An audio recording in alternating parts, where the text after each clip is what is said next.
고즈넉하다라는 표현 말고는 달리 다른 말이 떠오르지 않는 가을의 한복판.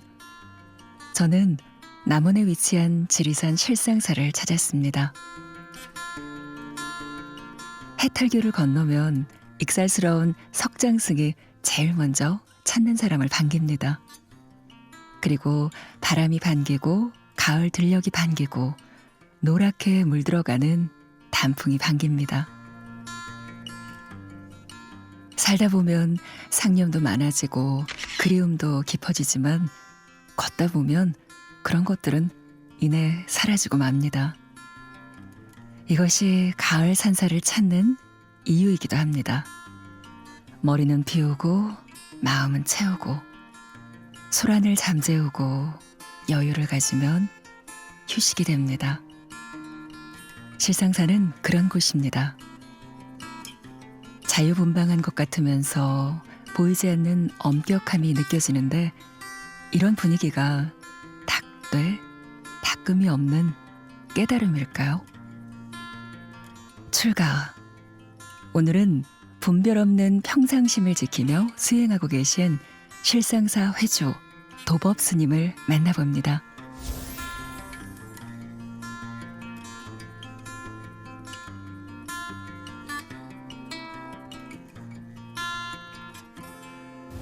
네, 스님 이렇게 또 소중한 시간 내주셔서 진심으로 감사드립니다. 네, 반갑습니다. 네. 잘 오셨습니다.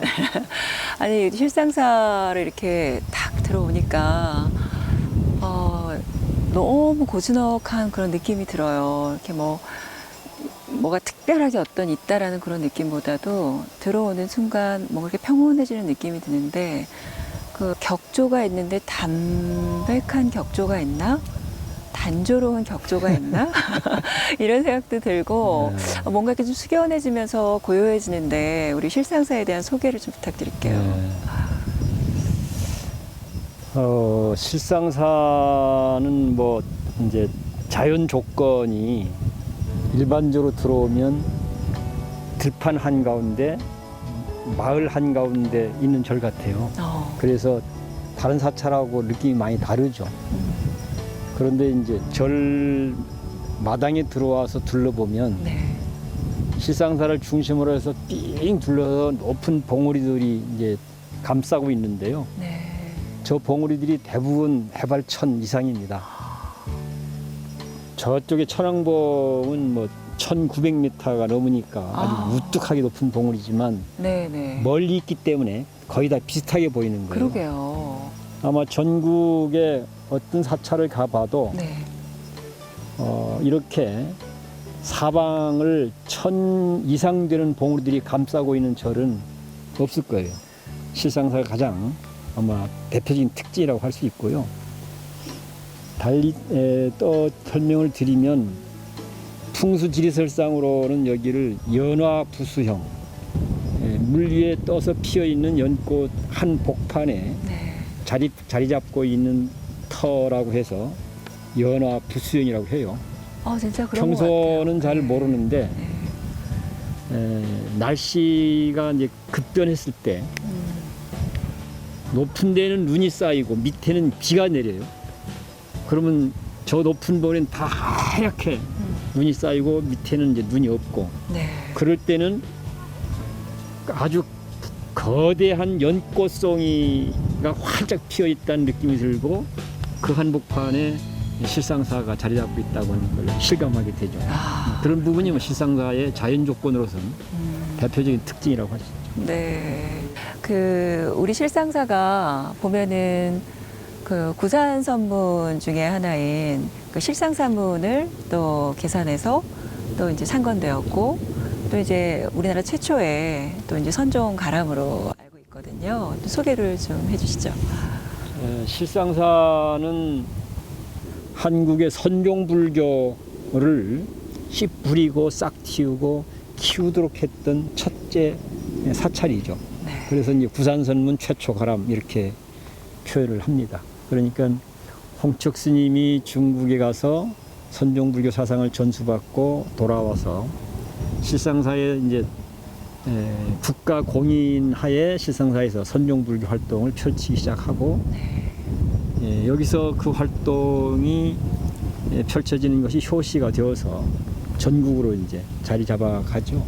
그런 의미에서 이제 한국 선종불교를 씨 뿌리고 싹틔우고 키워내는데 역할을 했다라고 하는 그런 의미에서 이제 다른 절하고 다른 특징을 하나 갖고 있고요. 네. 또 다른 하나는 이제 민간 신앙처럼 전해오는 것이 실상사가 잘 되면 나라가 잘 된다라고 하는 네. 풍수지설상의 이제 그런 그 민간 신앙처럼 전해오주는 내용이 있습니다. 그것은 백두산에서 형성되어진 백두대간이 나무로 흘러서 저렇게 흘러서 이제 저기 이제 반야봉에서 저쪽 천안봉까지 백두대간이 흘러가서 저기가 끝이거든요. 그런데 이 백두대간에서 형성되어진 기운이 네. 그냥 흘러가면 일본 후지산으로 빠져나가서 그 기운이 일본에서 작동한다고 해요. 그러니까 이 기운이 일본으로 빠져나가지 않도록 네. 어디선간 잘 관리해서 한반도에 작동하도록 해야 나라가 잘 된다는 이런 논리인데요. 그래서 그 기운을 잘 관리해서 한반도에 그 기운이 작동이 되고 나라가 부흥하도록 할 수 있는 명당터가 실상사다. 그래서 이제 그런 풍수지리설상으로 민간 신앙처럼 실상사가 잘 돼야 나라가 잘 된다라고 하는 이런 이제 민간 설화가 지금도 유지되고 있는 곳이죠. 특징을 얘기하면 대표로 이 두 가지가 특징. 네. 잘 알겠습니다. 나지막에 흙으로 성토되어진 목탑지는 또 다른 아픔을 치유했던 장소라는데요. 어떤 곳인지 스님의 말씀을 들어보겠습니다.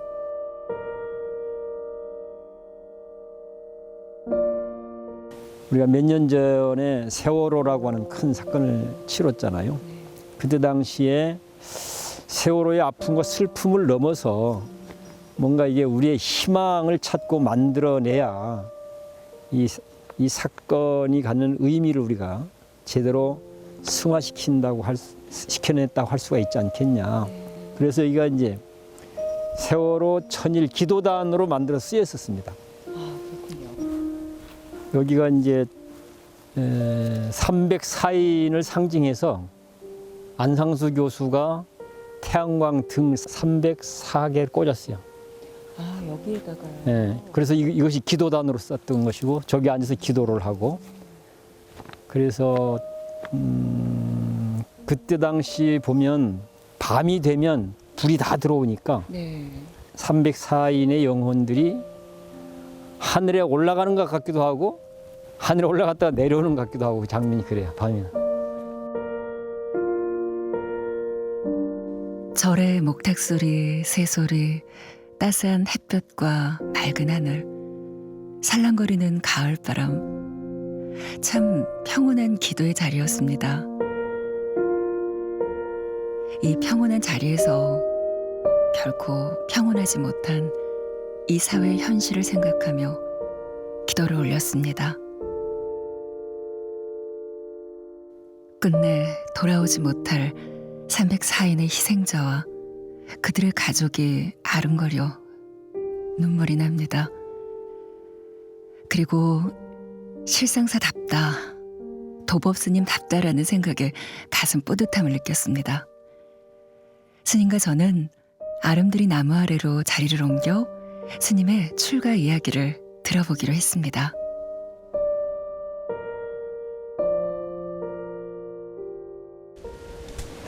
네, 또 스님의 출가 이야기가 궁금해지는데요.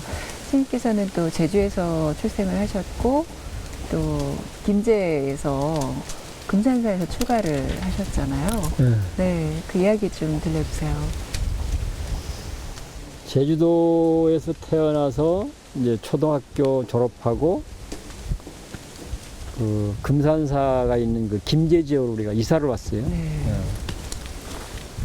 나는 이제 유복자인데, 그러니까 어머니가 홀몸으로 이제 자식들을 키우니까 아마 여러 가지로 어려웠을 거라고 봐요. 네. 그런 과정에서 이 미륵신앙을 하는 그런 분들하고 인연이 되어서 네. 미륵신앙을 하는 분들과 함께 아마 이제 금산사 쪽으로 그쪽 지역으로 이제 이사를 오신 것 같아요. 그러면서 이제 금산사를 왕래를 하게 되고 글쎄요 정확하게는 모르겠어요. 다만 지금 기억을 되듬어 보면 아마 혼자 사시는 게 힘드니까 여기서 뭐 물어보고 그러지 않았겠어요. 예. 아들들은 어떻게 될 건지, 막내는 앞으로 어떻게 하면 좋은지 등등등. 그러니까 아마 그 신앙적으로 연결되었던 분들이 막내는 절로 보는 게 좋겠다 이런 얘기를 했던 것 같아요. 이거 가만히 기억을 더듬어 보면. 그래서 자연스럽게 집안에서도 절로 가는 게 절로 갈 수 있도록 유도하는 분위기였죠. 유도하는 분위기. 근데 내가 17살 때, 그러니까 어머님의 그런 안내를 받아서 금산사로 출가를 했어요. 아, 그러세요. 그래서 사람들은 왜 출가했냐고 묻는데 아무 이유도 없어요. 그래서 내가 2년 따라 출가했다 이렇게 얘기하기도 하고 자의반 타의반 출가했다 이렇게 얘기도 하고 그런데 그건 어떤 집안 분위기하고 관련이 있어서 그렇게 인연이 전개된 셈이죠. 네. 그래 말 그대로 이제 인연 따라서 네. 말 그대로 자의반 타의반 같은 것이고 네. 출가하고 한 2년여쯤 돼서 어쨌든 집안에서 어머니의 유독함을 알리기 위해서 사람이 이제 찾아왔어요. 근데 그때 당시는 출가한 사람은 세속과 일치 만나면 안 되는 걸 아주 엄격하게 했어요. 편지도 못하게 하고 만나지도 못하게 하고 가지도 못하게 하고 나는 그냥 그런 줄 알고 그래야 된다고 생각했죠. 그래서 어머니가 유독하다고 사람을 보내왔지만 나는 출가한 사람이기 때문에 나는 이미 나하고는 관계없는 일이다 이렇게 정리를 하고 안 만났어요.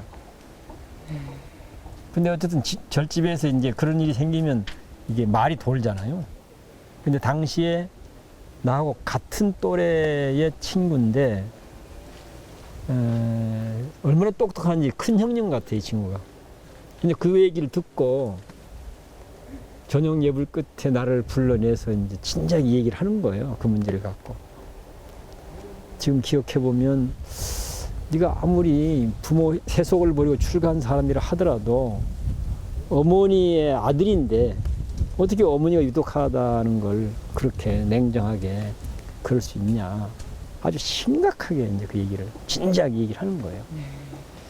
그 얘기를 듣는 순간 이 인간이 태어나면 반드시 죽는다는 사실과 이 죽음의 문제, 죽음으로 인한 반드시 죽게 되어 있기 때문에 인간이라고 하는 게 한없이 허무한 존재라고 하는 것에 대한 인식이 생기면서 매우 강력하게 가슴에 충격적으로 와닿았어요. 어머니 죽음의 문제가.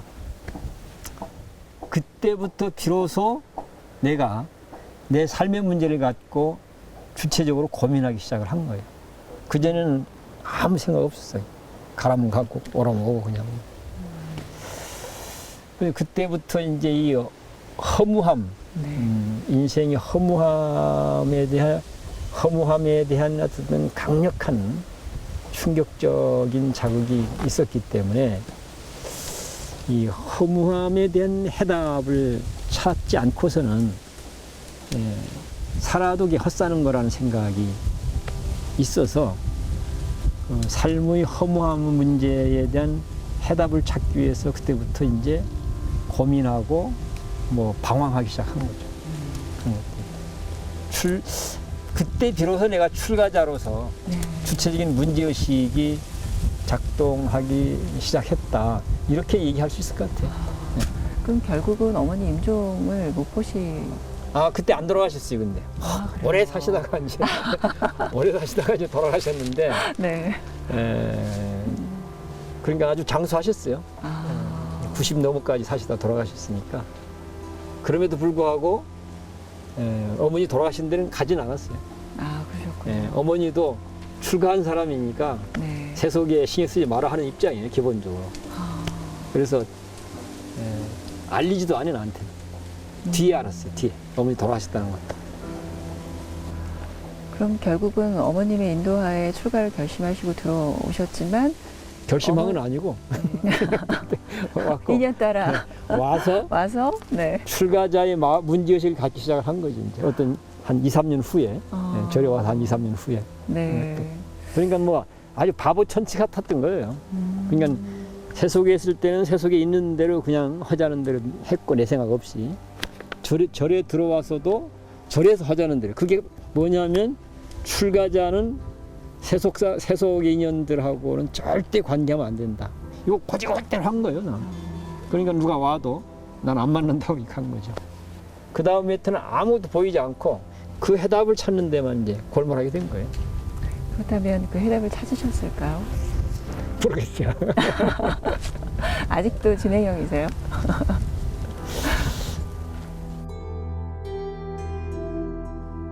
세속에서나 절에서나 바보 천치 같았다는 도법스님. 문제의식 없이 고지곧대로 하자는 대로 그렇게 시간을 흘려보냈던 스님은 삶의 허무함에 대한 해답을 찾지 않고는 살아봐야 헛일이다. 그 무겁고도 무서운 해답을 찾아야 했는데 이후 스님의 삶과 수행은 어떠했을까요? 그것을 또 다른 말로 정리를 하면 뭐 인생은 뭐야? 어떻게 살아야 되는 거야? 이런 얘기인 거잖아요. 나는 누구야? 도대체가 왜 살아야 되는 거야? 어떻게 살아야 되는 거야? 이런 물음인데 한 존재의 실존적 물음인데 이 물음에 대한 납득이 되는 해답이 없이는 어떤 삶을 살아도 무의미하다는 생각을 했어요. 그래서 어떤 일에도 관심이 안 가요. 이것에 대한 해답이 나는 절실한 과제가 되니까요. 그렇게 되니까 갑자기 어쨌든 그 허무한 감정이 너무나 강렬하게 나에게 왔기 때문에 왠지 알 수 없는데 막연하게 떠나고 싶어요. 무조건. 멀쩡하게 잘 살다가 어느 날 갑자기 이게 거기 있을 수가 없는 거예요. 한없이 어딘가를 떠나고 싶은 그런 생각 하나. 그러면서 이제 물음은 더 집요하게 작동을 하고 물음이 더 정리되어지면서 물음이 좀 더 명료해지기도 하고 그런 거잖아요. 그래 결과적으로는 이제 금산사를 떠나서 그래도 아무데나 갈 수가 없으니까 불교를 공부하면 그 문제에 대한 해답이 나온다고 하기도 하고 그래서 이제 해인사 강원으로 가게 돼요. 그러셨군요. 근데 강원에 갔는데 그때 당시가 성철 스님 막 총림을 개설해서 막 방장으로 등장해서 막 한참 이제 법문하고 그러실 때요. 근데 막상 강원에 가서 딱 허락을 받고 자리를 잡으니까 또 떠나고 싶은 거예요. 또 어딘가를 끝없이 떠나고 싶어요. 그래도 내가 이제 공부하기 또 왔으니까 그런 감정이 막 휩쓸 리가 수가 없어서 경전 공부를 계속 하다가 결국 경전 공부하고 법문 들어보니까 다 소용이 없고 선방에 가서 참선해서 깨달아야만 된다. 이제 그런 가르침을 계속 받고 그것이 나는 진리로 받아들여지고 그래서 이제 강원에 공부하다가 그것도 또 이제 때려치우고 선방으로 들어가서 이제 정진을 하게 되죠. 이제 해인사에서 이제 선방에 가서 내가 공부를 해야겠다 이제 그러셨잖아요. 네. 공부하시면서 어떤 기억에 남는 그때 공부하셨던 뭐 경전도 있으실 거고 뭐 여러 가지 네. 선방에 들어가서는 뭐 강원에서 경전 공부하다가 네. 강원에서 경전 공부하다가 결과적으로는 이제 여러 이야기를 뭐 책을 통해서 보기도 하고 성철 스님이나 큰 스님 법문을 통해서 이제 내용들을 파악하기도 하고 하는데 그런 것을 다 앞에서 정리해 보면 다른 것은 다 부질없다. 선방에 가서 화두 들고 열심히 참선해서 깨달아야만 네가 찾고 싶은 해답이 나오지 다른 길 해답이 나오지 않는다. 결론은 그렇게 정리가 되는 거예요. 그래서 내 나름대로 이제 그렇게 정리하고 강원 졸업 한 6개월 정도 남겨고 나와버렸어요. 이제 선방 간다고. 이제 뭐 더 이상 뭐 참선을 깨닫는 게 중요하다고 하는데 다른 거 해서 뭐 하겠냐. 나는 지금 가슴이 지금 깝깝해갖고 죽을 지경인데 그래서 이제 뛰쳐나왔죠. 뛰쳐나와서 이제 선방에 가서 한 10여 년 이상 내 나름대로는 이제 정리를 한다고 했는데 결국 내가 기대했던 깨달음이 안 이루어졌죠. 아, 그러셨군요. 그래서 많은 분들이 이제 그래서 스님, 예. 좌절을 하죠. 그러니까 이제 처운의 꿈을 안고 청춘을 불사르고 들어가는데 10년 넘게 내 나름대로는 3년 결사도 하고 뭐 온갖 것도 해서 이제 했는데 네. 기대했던 깨달음이 안 이루어져서 결과적으로는 좌절을 했고 두 번째는 어쨌든 선방이라는 데가 최고의 이상 가장 고준한 사상과 정신 또는 이상과 가치를 추구하는 사람들이 모인 곳인데 선방에서 이루어지고 있는 것들이 내 상식으로는 불합리한 것들이 너무 많은 거예요. 내 상식으로는 동의가 안 되는 것들이. 그래서 하나는 좌절을 했고 하나는 이제 실망을 했고 그래서 선방을 또 뛰쳐나오죠. 그러셨군요. 네. 그때부터는 뭐 되는 대로 그냥 좌충우돌하면서 살아온 거지. 그런데 문득 스님 이제 뭐 저 또한 그런데 이렇게 과거에 어떤 그런 시절을 보내고 나서 이제 시간이 한참 흘렀잖아요. 근데 지금 되돌아서 그때를 생각하면 내가 만약에 그때를 다시 돌아간다면 그 10년의 예, 그 수행 시간을 다시 보낸다면 어떠실 것 같아요? 아니 지금이 이제 내가 절지에 와서 산 지가 지금 55년 정도 되는데 네. 지금은 내 나름대로 불교는 이런 거야라고 정리를 해요. 지금은.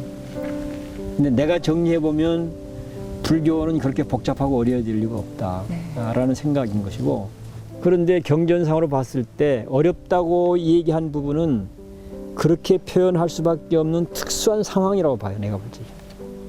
근데 바로 이해될 수 있다 하는 부분은 특수한 상황이 아니고 법문할 때 요소에서 그 얘기를 합니다. 네.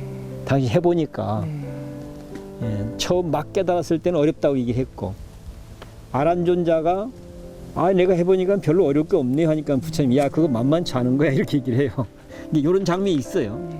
근데 바로 이해된다, 실현된다, 증명된다는 이런 특수한 상황이 아니고 당신이 전법 활동을 하면서 법문하는 곳곳에서 그런 얘기를 합니다. 100%는 아니지만 거의 정형화되어 있어요. 그렇게 봤을 때 부처님이 뜻한 불교는 적어도 합리적 대화를 할 경우 바로 이해되고 실현되고 증명되는 게 나의 가르침이고 나의 진리다 이 얘기를 하고 있다는 얘기죠. 그래서 나는 이게 맞다고 보고 있고 이렇게 하면 바로 이해되고 실현되고 증명되는데 뭘 어려울 게 있겠어요. 그게 왜 복잡하겠습니까? 그렇잖아요. 그런 것들이.